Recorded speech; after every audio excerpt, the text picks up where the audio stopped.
Last night, I posted a video asking Muslims some questions about my status under Sharia. I consider it obvious that I would be sentenced to death under Sharia, but there is some disagreement among Muslims as to what would happen to me if I were to repent. I think most Muslims believe that I would be forgiven if I repent. But there are Muslims who believe that I would be executed anyway. So I asked Muslims what they think, and Mansur Maliki tweeted this response. David Wood has made another video, and he asks a few questions.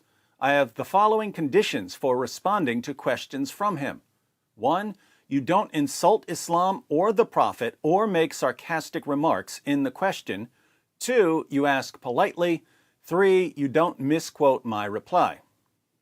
I agree to your conditions, Mansur.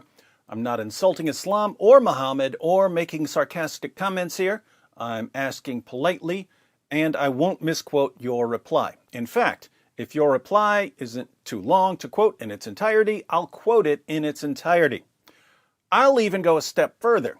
When I discuss your reply, I won't insult Islam or Muhammad or make any sarcastic remarks.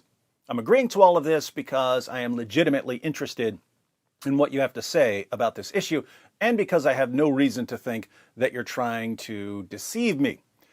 When I ask someone like Sheikh Uthman a question, and I catch him lying over and over and over again, trust is ruined because I can never tell when he's lying or when he's telling the truth.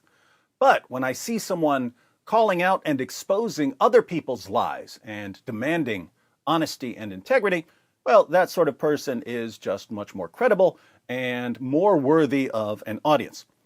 Just to recap the questions for anyone who didn't catch my last video.